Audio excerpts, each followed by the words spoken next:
What it do, YouTube? Welcome back to my channel, or welcome for the first time. My name is Kristen and I'm here to motivate the day. And today, I have the lovely, the beautiful Miss Merilyn with me, mad scientist, you know, whatever you want to call her. But I'm so excited to be here with you today. Today we're going to be just talking honestly about our testimonies, how similar our testimonies are, how we really got to the point of sharing our testimonies publicly, because if you see my video, I talked, y'all will see, we'll get into it. But this one right here has a very similar story, and when I saw you share your testimony, I was really encouraged, and I knew how hard it was for me to be able to just share it. But I was like, I had this feeling of like, there are so many people, especially Christians, struggling with pornography, masturbation, all of that. So I'm like, sex before marriage, girl, all of it, literally. So it's just like, yeah, when I saw that, I was like, I just want to talk to you, because like the point of this series, my Uncovered series, is to really have real, raw, transparent conversations with people. So to see that that's something that you're doing, I'm like, when can I get you on my channel? When can we have a conversation, please?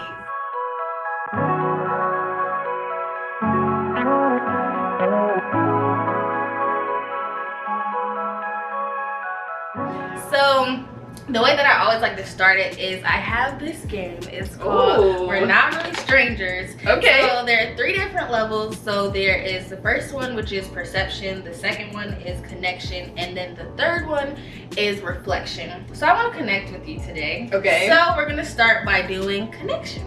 All right. So just a little icebreaker. You choose whichever one you want, and then I'll answer the exact same question. I'm going to choose a card myself. Okay. And we're just gonna flip flop. If you don't like it, you can switch to. Like, don't feel like you have to answer that one. You like that one? Sure. Yeah. Okay. I'll answer it. Okay, if you don't, like I said, we can switch it, but I'll let you go. Okay. So my question is, have you ever told someone I love you but didn't mean it? Oh, gee. If so, why? Gosh. That is a crazy question. No, that is a crazy question, and it's sad because I most definitely have. Yeah. And I feel like I have, and in the moment, I feel like I do. Yeah. I feel like, oh my gosh, I really love this person.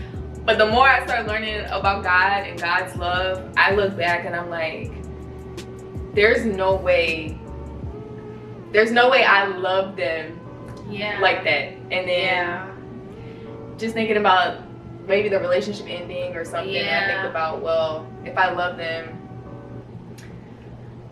would it have ended like that? Or we would have endured throughout the relationship? So I don't know. I really question if I meant it. And although I still think maybe I do love, but I don't know. I'm that's a questioning real whether one. I meant it or not. But Jesus. and I know that hurts to say and hear. It hurts to hear too. But I feel like I have. That's a real one. It's crazy that you say like after the relationship ends and then you start to reflect and you're like, oh, actually, like, was I caught up in the moment? Yeah, exactly. Was it just like was it lust? Was it just like all of these crazy feelings? Like I wholeheartedly feel that way. For myself,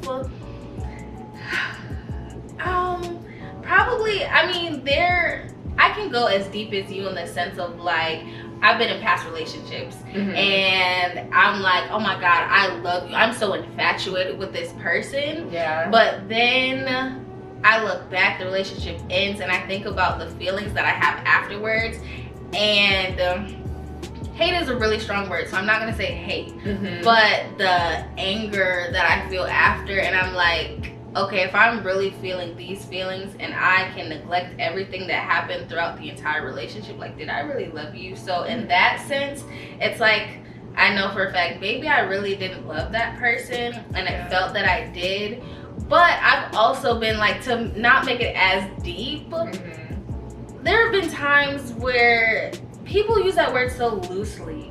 And I really, like, now as an adult, I really I'm not quick to say I love you unless I'm really like, I know for a fact, like I would go through the fire through you. Yes. And like even just as you were saying, like knowing God's love and knowing how much he loves us, and when you really feel that love and knowing how much he's just been there for us, forgiven us, and you're just like, oh my gosh, like I don't know, do I love you? And when you said that just now, go through the fire, it's like, 'cause love is sacrificial. So it's like, was I truly really loving this person if I couldn't really go through the fire with them? I haven't seen them at their deepest, darkest moments. So I can't really, I mean, it seems like I love them. It seems like I'm infatuated with them, but is it true? Yeah, is it really love for real? Yeah. But yeah, to make it lighter though, people have just, when I was younger, you know, in middle school, high school, stuff, yeah, talk about some, girl, I love you, I love you. Literally, and it just sounds cute. Or like on Facebook, I was talking to my boyfriend about this the other day on Facebook. You know how people like tag you in those posts, like if you love this person, like you'll tag them, right? Like all your middle school friends, and you tagging everybody. Literally, I love you, I love you, I love you. And it's like, I look back, I'm like, why was I tagged in this? I don't even know your last name. Yeah, like so we don't even have each other's, like we don't even know each other like that. Literally, you know? At all. So it's like, do we really love each other? So, love. Yeah. No, that's real. Oof. Okay, I think it's my turn. Okay, how are you really? I'll go first. Honestly, I think if you had asked me this 2 weeks ago, it would have been, I felt like I was like conflicted in life because like you be talking to God and like asking him like, God, how am I supposed to move in life and what am I supposed to be doing? And like today I went to church and today I felt like I got a lot of clarity and like how I need to be. So like my prayer life is one area where I feel like at one point in time I was really on fire, and now I'm just like kind of going with the motions. And today the sermon, Union Church in Charlotte, little plug, in Concord, very great church, I'm really enjoying it. But today his sermon was exactly on like how to pray, and he gave steps, and he gave like, he could back it up biblically. And I really love when a pastor can back things up, because like it's one thing to go to church and you hear something that sounds like very motivational, but if you can actually back it up with scripture, it's like, okay, you're saying these things, but then I can actually look in the Bible to see how I need to be doing these things and what's God actually saying. Right. So how am I really, to get back to the question, because I feel like I just be kind of going on sometimes, I'm doing good because I feel like I have clarity now as far as how I need to be moving in life and just what does God really want from me. So that's how I'm doing. But Miss Merilyn, how are you really? How am I really? Yes. I feel like I'm in a good space right now. Yeah. I mean, because sometimes there's moments where I have dips, but really today I feel like I'm okay. I feel like this week I kind of was feeling like I lost my fire a little. Yeah. No, that's true. Maybe not just this week, but this month. I would say like the month of July. I feel like I was like I have a little bit of sparks still left. No, definitely. But it felt like my fire was dwindling. Dwindling. So I was like, dang, what's going on? And then I started just analyzing my life and looking back to when I was really on fire. And it's like, well, around this time you were being intentional about your quiet time, your prayer time, actually worshiping God. And then I look back and I'm like, this month I've been consuming social media more than I've been praying, more than I'm reading my Bible. And it's like, well, that explains why your fire is dwindling. Exactly. You can't look and say, well, dang, my fire is dying down. But you look back and you're like, you haven't been adding anything to it. You haven't been adding anything to the fire. Of course it's gonna dwindle. So I've just been thinking about that. And I feel like when I consume a lot of social media, comparison starts to creep in. Ooh, so I was literally just about to say that actually.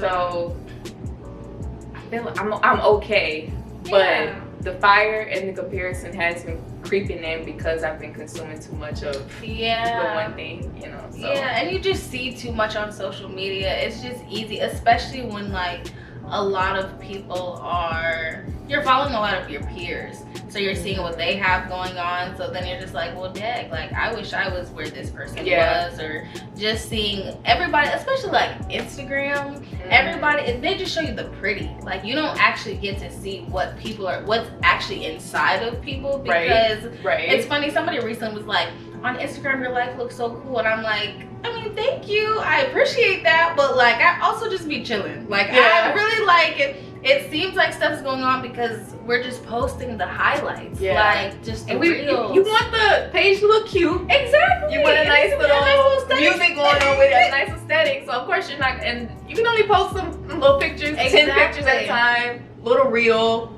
So you're not gonna be able to get the whole spectrum of somebody's life, so you can't really compare. Exactly. So, and I think it's just like being self-aware and just always like, just like you said, like knowing these are just 10 pictures. It's a cute little song. Like of course it looks good. Of course. So, you're not gonna see the behind the scenes. At all. Exactly. Oh, well, girl, listen. I like this game. That was cute. Good. Yes. I just feel like it's like the best way to just like really connect and get to learn somebody, and a nice icebreaker, because like we could just get right on into the topic that I want to talk about. But like, how are you really? Like, I feel like that's such a solid question, because people always, how are you? And it's just like, I'm good, but that's just a conversation. That is like an automatic answer that our brain automatically goes to. Yeah, like, good, fine, yep. But then you say, really? It's like, ooh. Yeah, but like, really, what's going on inside? Like, how are you doing? Like, mentally, where are you at? Because like, we're so young. Like, I'm 25, and I always be like, I'm literally just 5 years old, because I just became like, literally like, I am 5 years in the game as an adult. So I'm just figuring out every single day. So that's really what it is. But our testimony, girl, I just want to hear like, first and foremost, so both of us battled with a porn addiction, and I am interested to know how you got to the point of, I'm gonna share this testimony, I'm gonna let the world see it, I want everybody to know. Like, how did you get to that point in, because that's major. That is so major. And I'll share like how I got to my point too, of course, but like just as a viewer and seeing like, wow, I'm like, this is so crazy. Just one, because they're so similar, but also just like, I know there's so many other people who have been delivered from those addictions, but they still haven't shared. True. So how did I get to that point? And if you want, I'll share how I got to the point first, if you like. I think I know. So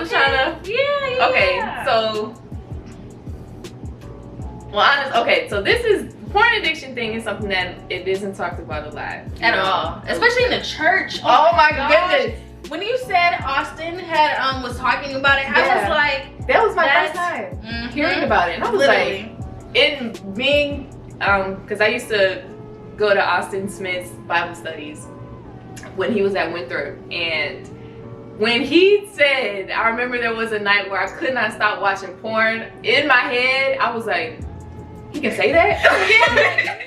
I was like, no way. The P word? Yeah, I was like, I mean, I deal with that too, but I was like, he can say that, because I grew up in church. I've been in church since I was little. Yeah. So growing up in church, you know, you're hearing the preaching and the fire and the literally Jesus, all of the extra. You know, you hear all the extra stuff, but you never hear the word sex, porn.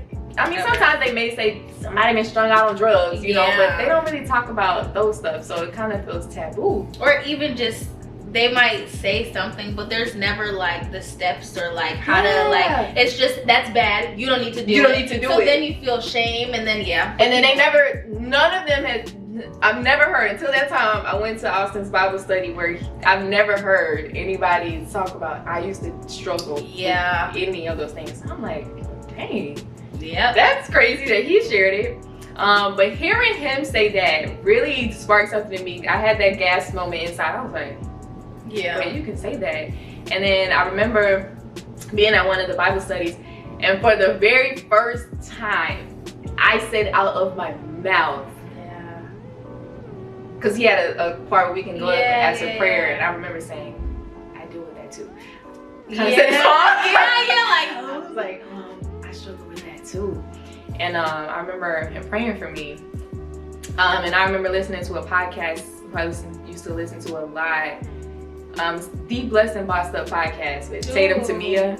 She really helped me. But it was one point that she said, right now. Oh yeah. Literally. I'm telling you, she's uncompromising for God. But I remember binge listening to a lot of her podcasts, and one episode she was talking about, I remember her saying, and we overcome by the blood of the Lamb and the word of our testimony. And so how we just talk about what we've been through, our struggles, how God is taking us from point A to point Z, and we realize, okay, well, they've gotten from here to here. Yep. And I feel like I'm stuck. So now me hearing somebody else's testimony, I see that God can do a work and the power works through them, so I know it can work through me. And so once I got to that point of hearing that, and we overcome by the blood of the Lamb and the word of our testimony, the power of our testimony. Me hearing somebody else's testimony freed me. I had just me hearing the P word. I swear, porn. You know. Yeah, exactly. It's a lot of times we don't really want to say it, but me hearing him say the word porn really freed me, and him telling me that I used to struggle with this, I was able to at least say, even though it was quiet, I was able to say, I struggle with this too. Yep. You know? Yeah. And then after that, we ended up, Nevaeh and I remember her telling her testimony too. But Nevaeh and I, we put together an event to have at Winthrop, where it was a panel. Yeah.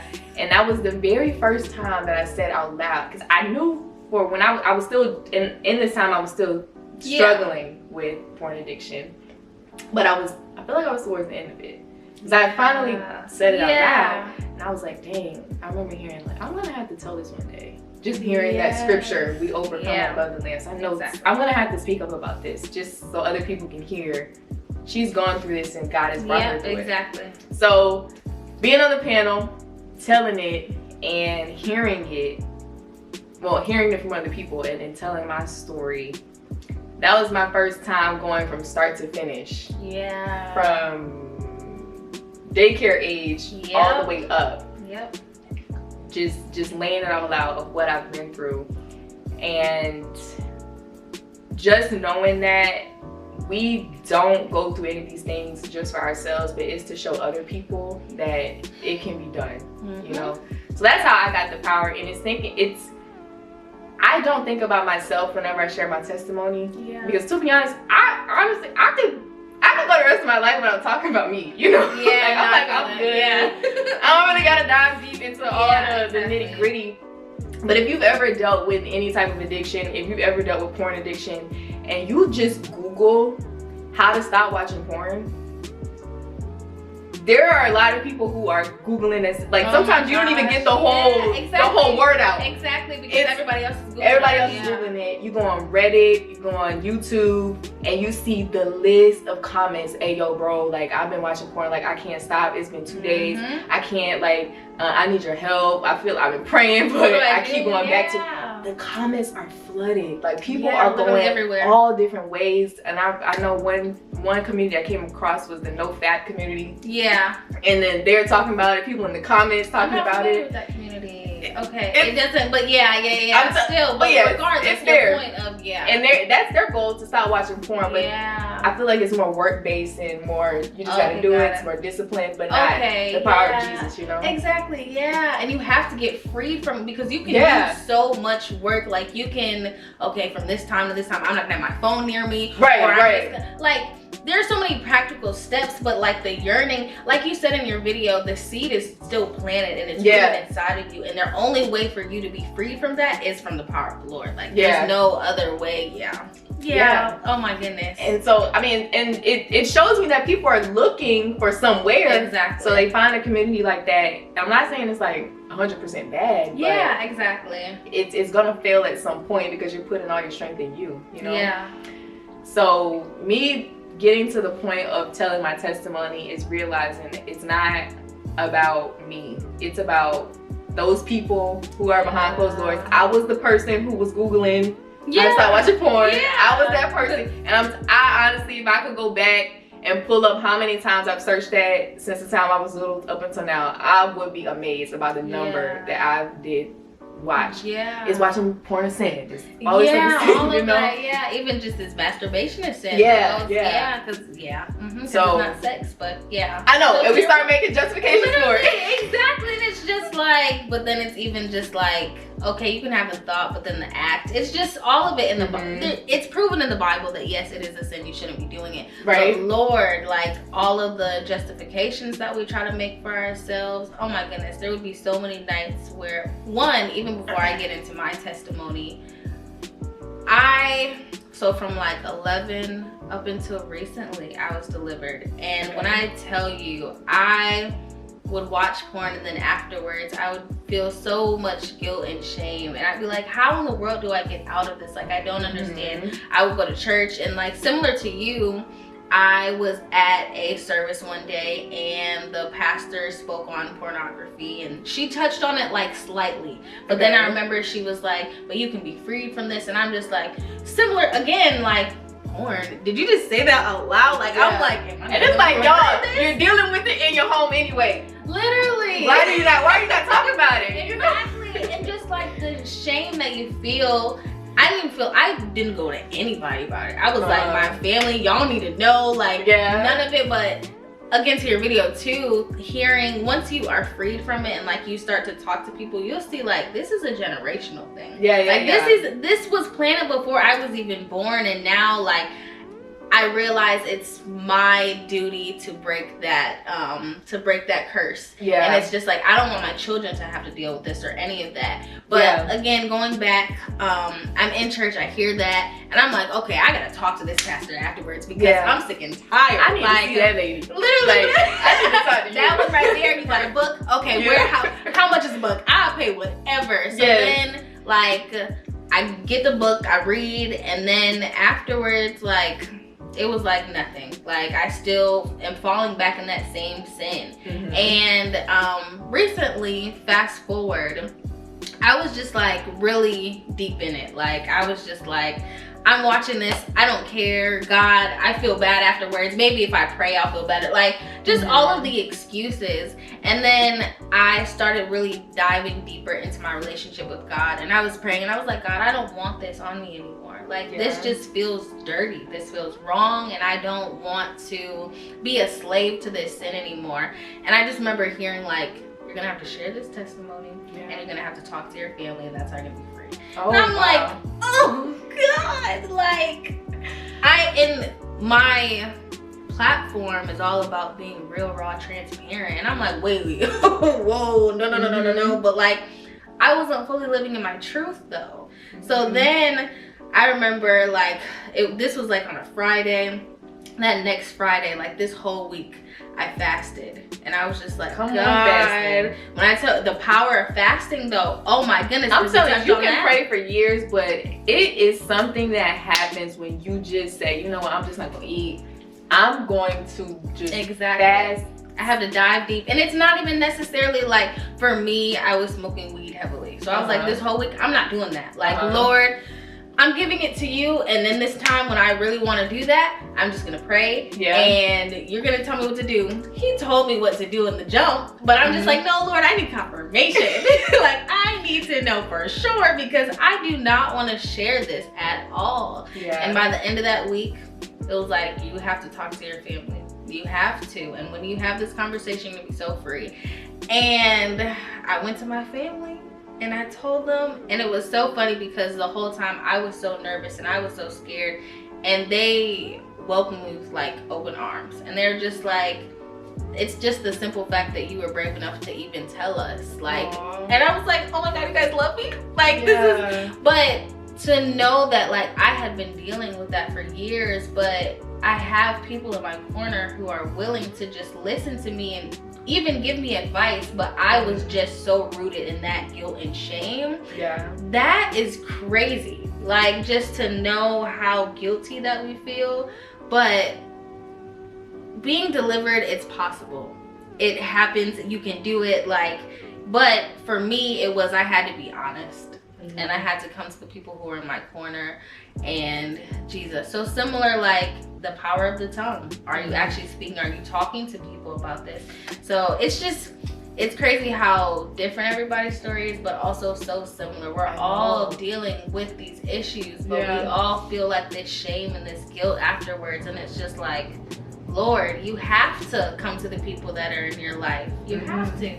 So I just was so excited to see you explaining and talking about your testimony, because I was like, okay, I'm not alone. Yes. Like to know that we all have people in our corner. It's just like, okay, all right. So your bravery, like even your obedience is just so admirable, because like when you see, but seriously, that's real though, because because that's hard. Yeah. Like it's so hard, but to see like people are watching this and they're being freed, because you were freed when you heard that woman and you're here in Austin. It's just like I was freed when I saw this woman. So then it's just like, okay, now I'm gonna be obedient, because we don't know how many people, just by seeing this video right here, like we're gonna be able to touch from this. And you know, one thing you said was, you know, it's generational. Yep.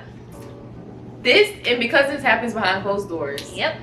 This thing can ride a generation for so long, and I'm like, well, dang, how many people have dealt with this in my family? And you look at these families, your dad never talks about it. Nope. Your granddad never talks about it. Great granddad, great. So because you don't talk about it, and because you're like, well, I'm dealing with this, it's shameful, I don't want people to think I'm dirty and disgusting, so I'm never gonna talk about it. You get up in a pulpit, they may become preachers, pastors, ministers, literally, and they never talk about it at all. But then they're still dealing with behind closed doors. They have kids, sons, daughters, and they deal with it, and it continues to ride the generation because nobody shines light on it. Nobody. And the enemy does his best work in the dark because nobody has talked about it at all. And so another reason why I became so adamant about telling it openly is because I don't want not only my family, my son, my daughter to deal with this, it's other families to deal with it as well. Because when you start talking about it, the enemy shines light on it. So it's like, look, I'm not ashamed by this anymore. Exactly. You're no longer living in that dark. You can't hold this thing over my head. Exactly. You can't start having me a bondage with this thing anymore. We're gonna deal with this right now. Exactly. So I don't need anybody else in my family or anybody else's family to deal with this anymore. So let's take the necessary steps. Yep.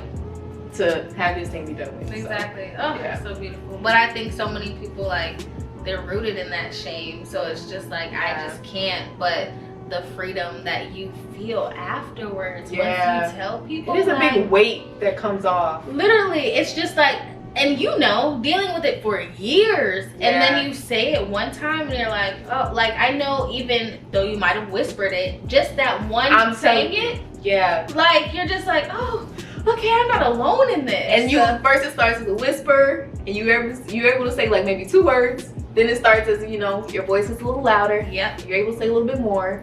And then boom, now you're shouting from the mountaintop. Exactly. I am free.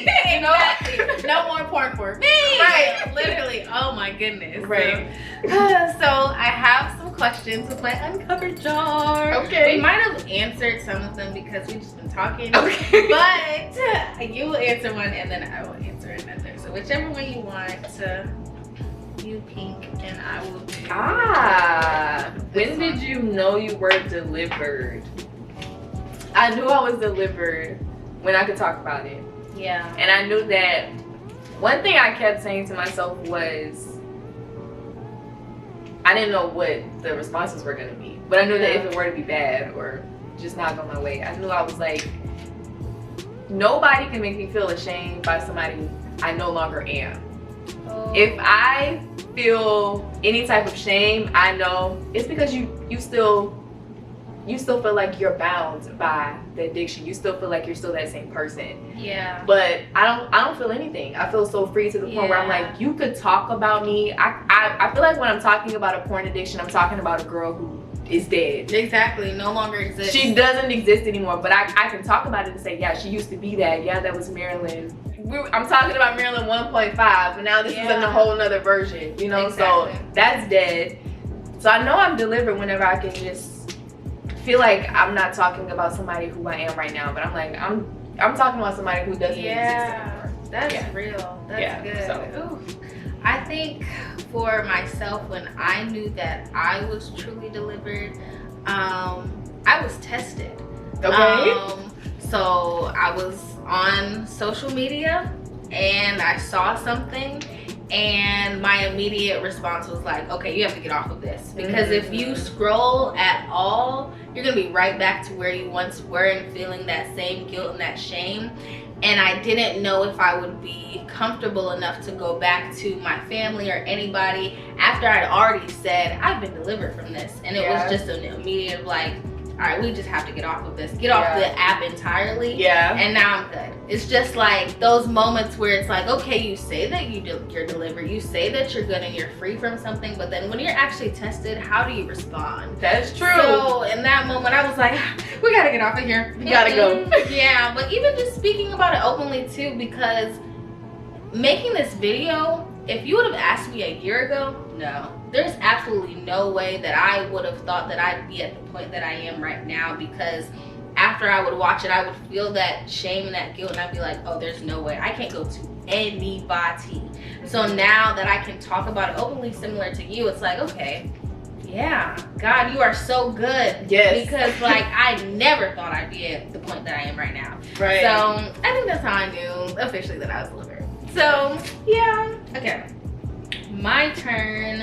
So the question is, what prompted you to share your testimony? I mean, I answered this one, but I'll say it again. I just had this weighing feeling of you have to share this in order to be free. And I knew that the guilt and the shame that I had, I didn't want to feel that anymore, because I just felt, to put it plainly, I just felt disgusting. And I was like, I don't want to feel this anymore. And if I know what to do when I'm praying and I'm fasting, like, I can't keep saying like, I want to be free from this or I want to be out of this, and I know what to do and not do it. Yeah. So it was just like, you have to share this. So also just seeing other people's testimonies, because I mean, YouTube now, there are so many other Christians. You're seeing, we all are dealing honestly with the same thing. True. So then you see that and you're like, oh, all right, well, if so-and-so did it, and you're looking at the comments too, and similar to what you're saying when you were saying you were Googling it and like, how do I get out of this? You're looking at the comments and you're like, wow, I was free from this just by watching this, or wow, thank you, you're so brave, or just any of that. You're like, okay, if it helped this one person, if my platform, the people I talk to, it can help just one person, that's all that matters. That's all. So I think, yeah, that's the biggest thing as to why and how, and just, I share my testimony. What about you? Yeah, and that same reason, I'm like, I'm sharing this because it's gonna free me, but I know it's gonna free somebody else. Even if that person's all the way in Brazil or something, I don't know. Yeah, no, literally wherever. The because world. We uploaded on camera, and you don't know who's gonna come across it. I'm telling you. People close to you may be like, no, literally. all right, girl. Yeah. People, somebody in Nigeria, somebody could say, look, girl, I needed that. And they may never, I know for me, when I watch people's testimonies, I'm not somebody that always comments. Yeah. You know, especially for something like that. Yeah, I was like, oh my I'm not God. somebody that always comments, but behind closed doors, I'm like, oh my gosh, I really needed that. Exactly. And I'll go behind, I'm like, God, thank you for sending that person to post that video, because I really needed to see that. Exactly. So I know even if you don't get those comments flooding in, you don't get people saying, oh my gosh, girl, thank you. Yeah. Know that somebody's watching and they're impacted by it. So that's why I shared it, because I'm like, somebody's life is going to be transformed by the story. Yeah. So. Thank you so much, honestly. Yes. No, thank you. Thank you. I honestly, again, y'all, if you haven't seen by this point now, you need to go on Merilyn Shanell's page and you need to watch her testimony, because honestly, it was just so insightful, and you even back it up with scripture, girl. I was like, oh yeah, because I love when you can say one thing, or you can just speak from the knowledge that you have, but to be able to back it up and give steps and tell people, hey, this is what helped me, this is what can help you too. Yeah. There's so many people that need that. So thank you for doing that. Thank you for being here today. I appreciate you. Yes. So you guys need to follow her. right here. You see it right there. It's at the top right there. Give her a follow. Thank you guys for watching today, and make sure to like, comment, and subscribe, and I'll see you guys next time.